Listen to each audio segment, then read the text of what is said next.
Hello friends, आपके अपने YouTube channel Krishna question fact में आपका स्वागत है।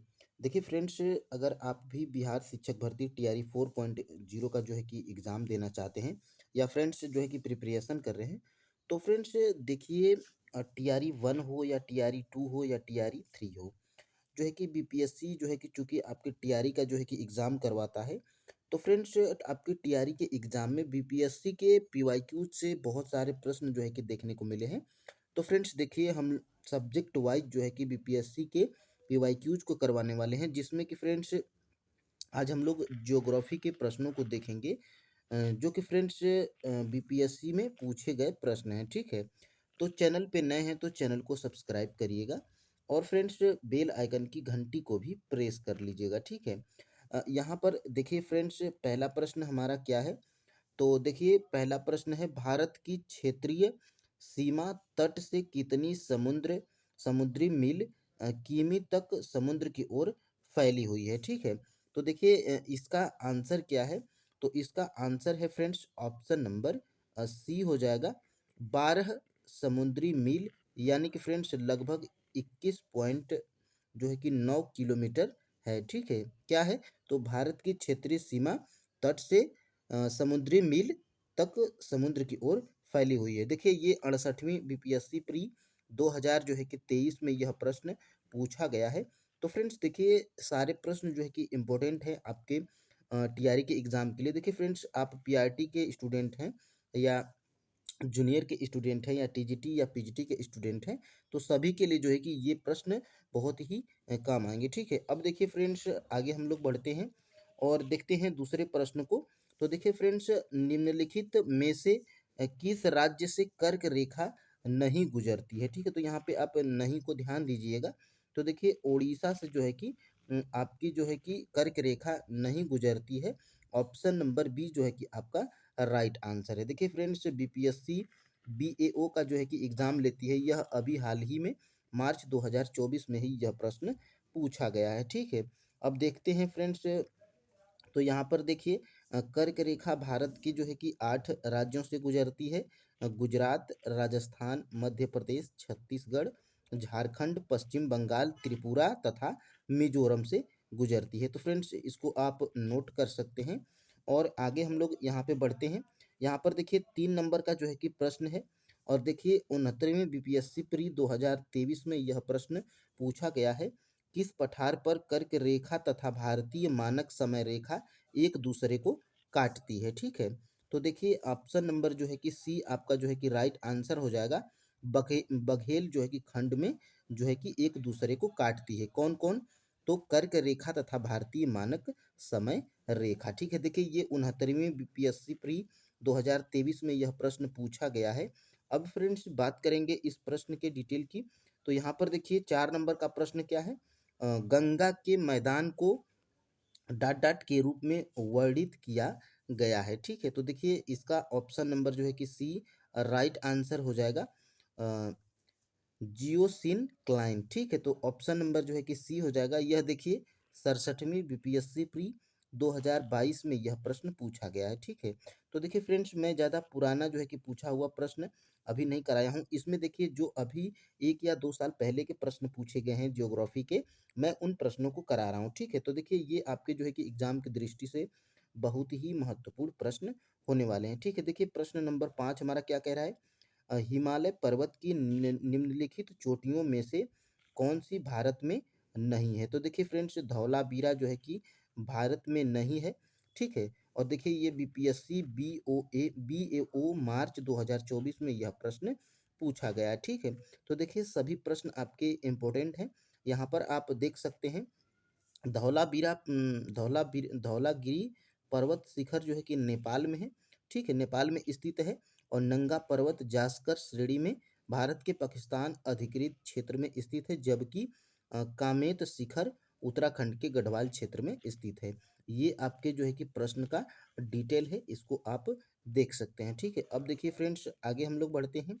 देखिए निम्नलिखित में से कौन सा हिमालय पर्वत का सबसे लंबा हिमनद है। ठीक है, तो वतुरा है। ऑप्शन नंबर जो है कि बी आपका जो है कि राइट आंसर है।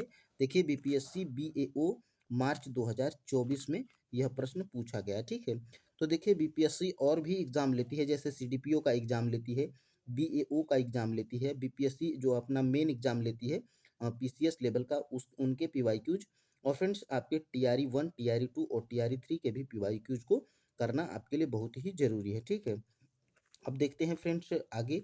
तो देखिए भारत की सर्वोच्च पर्वत चोटी कौन सी है? तो देखिए ये जो है कि ऑप्शन नंबर जो है कि ए वाला बिल्कुल राइट आंसर है, K2 गार्डविन आस्टिन। ठीक है, भारत की सर्वोच्च पर्वत चोटी है। ठीक है, देखिए 42वीं बीपीएससी प्री 1997 में ये प्रश्न पूछा गया है, और मैं इस प्रश्न को इसलिए लिया हूँ क्योंकि फ्रेंड्स ये जो है कि आपके टीआरई 3 में जो है कि पूछा गया प्रश्न है, टीजीटी में। ठीक है, और भारत की सर्वोच्च पर्वत चोटी माउंट गार्डविन आस्टिन या केटू काराकोरम श्रेणी पर स्थित है। यह भारत के केंद्र शासित प्रदेश लद्दाख में स्थित है। इस क्षेत्र पर पाकिस्तान का अवैध कब्जा है। ठीक है, तो इस प्रश्न को आप यहाँ पे देख सकते हैं। ठीक है, अब देखिए आगे हम लोग बढ़ते हैं, और यहाँ पर देखेंगे निम्नलिखित में से अ, जनजाति और राज्य की कौन सी जोड़ी सही नहीं है? ठीक है, तो देखिए ऑप्शन नंबर जो है कि डी, यह सही नहीं है, यानी कि भील जनजाति गुजरात में पाई जाती है, बिल्कुल सही है। गद्दी जनजाति हिमाचल प्रदेश में पाई जाती है, बिल्कुल सही है।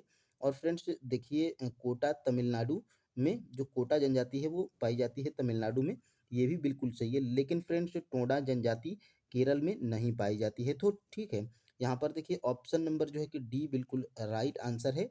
और देखिए यह बीपीएससी प्री 2019 में ही यह प्रश्न पूछा गया था। ठीक है, अब यहाँ पे अगर आप देखेंगे तो देखिए भील जनजाति जो है कि गुजरात में, कर्नाटक में, मध्य प्रदेश में, राजस्थान, आंध्र प्रदेश, तेलंगाना, छत्तीसगढ़, महाराष्ट्र, त्रिपुरा आदि में पाई जाती है। ठीक है, यहाँ पे देख सकते हैं ऑप्शन नंबर बी क्या था, गद्दी जनजाति हिमाचल प्रदेश, जम्मू कश्मीर और लद्दाख में, और सी देखिए कोटा तमिलनाडु में और कर्नाटक में, और यहाँ पे देखिए टोडा जनजाति यहाँ पे तमिलनाडु में, कर्नाटक में। ठीक है, तो अतः टोडा जनजाति केरल में नहीं पाई जाती है, और यही पूछा गया था, तो ऑप्शन नंबर जो है कि डी राइट आंसर है। ठीक है, अब देखिए आगे हम लोग यहाँ पे बढ़ते हैं, और यहाँ पे देखिए बिहार राज्य में गंगा के किनारे कितने गंगा किनारे स्थित जिलों की संख्या, यानी कि बिहार जो राज्य है आपका, उसमें फ्रेंड्स गंगा नदी के किनारे कितने जिले स्थित हैं? देखिए ऑप्शन नंबर जो है कि सी, यानी कि 12 टोटल जिले जो है कि स्थित हैं।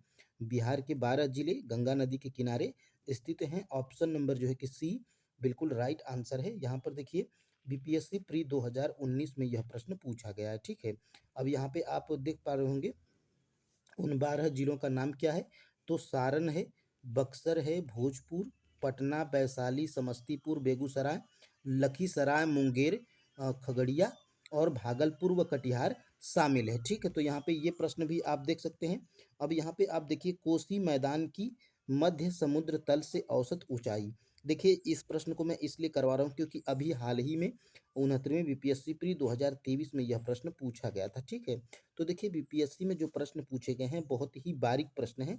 अगर आप इन प्रश्नों को जो है कि एक बार देख लेते हैं तो फ्रेंड्स आपके टीआरई के एग्जाम में अगर पूछे जाएंगे तो इन प्रश्नों को जो है कि आप बना पाएंगे। ठीक है, देखिए आयोग वही है बीपीएससी जो आपका टीआरई का एग्जाम भी लेता है।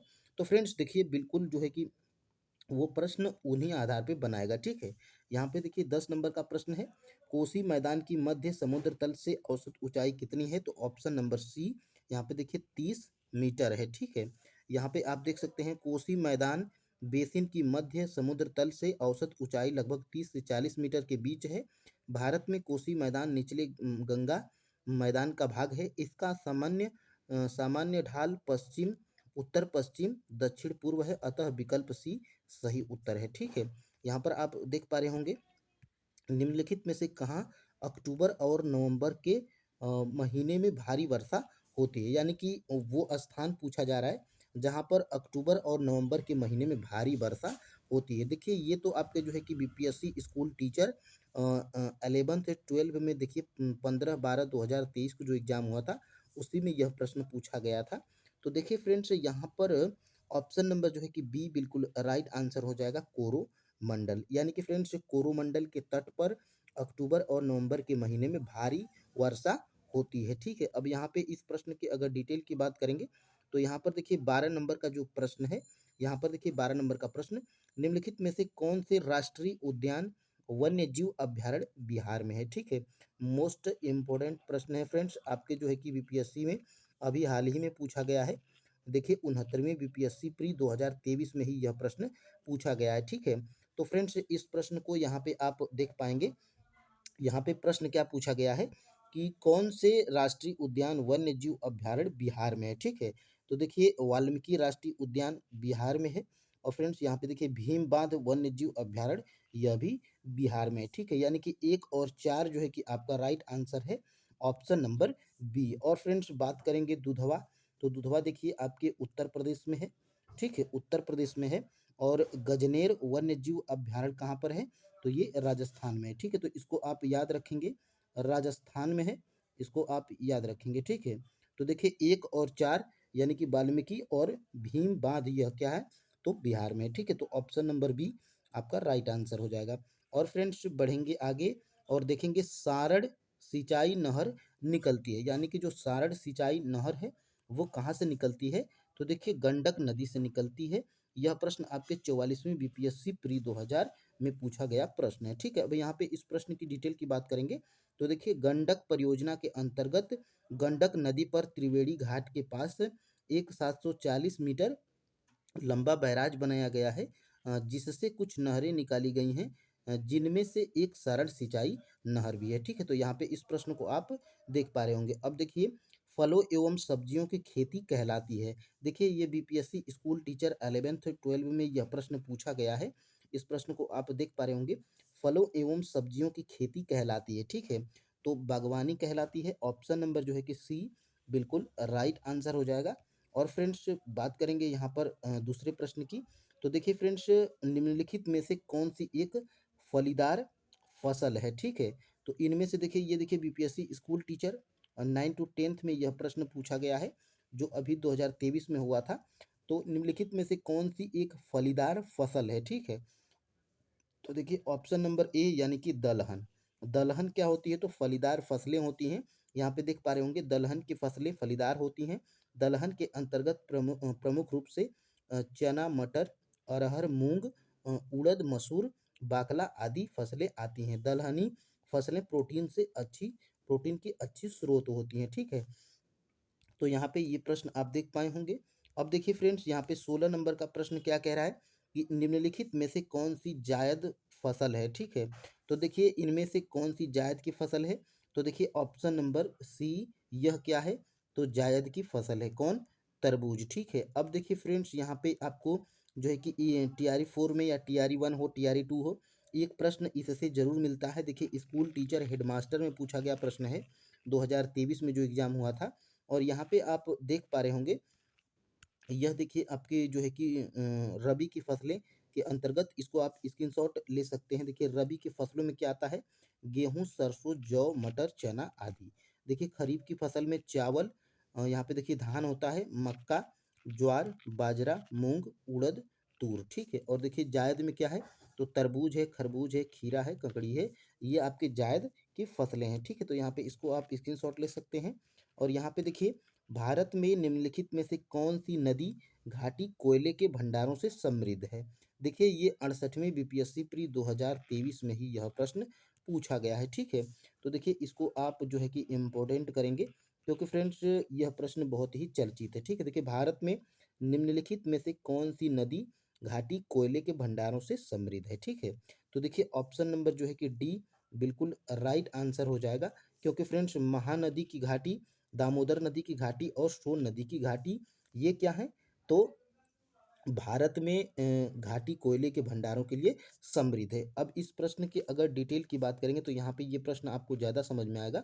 देखिए फ्रेंड्स जो है कि देश के लगभग 90% से अधिक कोयला भंडार और उत्पादन में गोंडवाना कोयला क्षेत्र का योगदान है। गोंडवाना तंत्र के प्रमुख कोयला क्षेत्र हैं दामोदर घाटी कोयला क्षेत्र, सोन घाटी कोयला क्षेत्र और महानदी घाटी कोयला क्षेत्र, गोदावरी घाटी कोयला क्षेत्र, वर्धा कोयला क्षेत्र, राजमहल कोयला क्षेत्र आदि। तो देखिए ऑप्शन में जो आपका 3 दिया था वो इसमें दिया था, इसलिए जो है कि आपका ऑप्शन नंबर डी सही हो गया था, एक से अधिक। ठीक है, अब देखिए फ्रेंड्स आगे हम लोग बढ़ते हैं। देखिए ओजोन परत बताती है, यानी कि ओजोन परत क्या बताती है? देखिए 38वीं बीपीएससी प्री में यह प्रश्न पूछा गया है। तो इसका आंसर क्या हो जाएगा? Option number D. देखिए पृथ्वी की सतह से 15 से 20 किलोमीटर ऊपर वायुमंडल की परत को क्या कहते हैं? ओजोन परत पाई जाती है। ठीक है, अब इसको देखिए आगे बढ़ते हैं और देखिए फ्रेंड्स यहाँ पे 19 नंबर के प्रश्न की टैगा के कोडधारी वन प्रदेशों में विकसित होने वाली प्रमुख मृदा कौन है? तो देखिए ऑप्शन नंबर बी यानी कि पाटजोल। ठीक है, देखिए बीपीएससी बीएओ मार्च 2024 यानी कि बिल्कुल हाल ही में प्रश्न पूछा गया है। देखिए टैगा के कोणधारी प्रदेशों में विकसित होने वाली मृदा को पाटजाल कहते हैं। इस मृदा का निर्माण पाटजाली क्रिया द्वारा होता है। यह कनाडा, अलास्का, पूर्व तथा पूर्व सोवियत रूस के अधिकांश क्षेत्रों में पाई जाती है। ठीक है, तो देखिए बिल्कुल जो है कि ये प्रश्न आपका इम्पोर्टेंट है।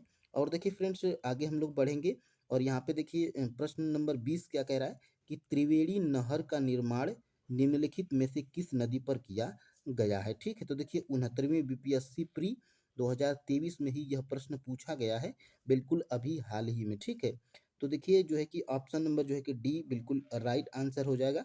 यानी कि फ्रेंड्स त्रिवेणी नहर का निर्माण गंडक नदी पर किया गया है। ठीक है, ऑप्शन नंबर डी जो है कि बिल्कुल राइट आंसर हो जाएगा। और देखिए कोसी नदी क्या है? बिहार की शोक नदी मानी जाती है, इसको आप याद रखेंगे। और फ्रेंड्स देखिए आज के लिए इतना ही।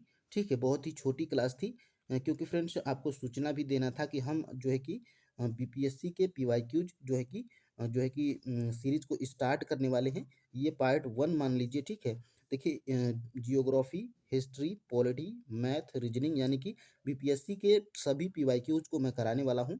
तो फ्रेंड्स देखिए हमारे चैनल से जुड़ जाइए और फ्रेंड्स वीडियो के डिस्क्रिप्शन बॉक्स में जो है कि टेलीग्राम का लिंक है, उसमें जो है कि आप जो है कि जुड़ जाइए क्योंकि उसमें इम्पोर्टेंट पीडीएफ भी अवेलेबल करवा दिए गए हैं। तो फ्रेंड्स आज के लिए इतना ही। जय हिंद।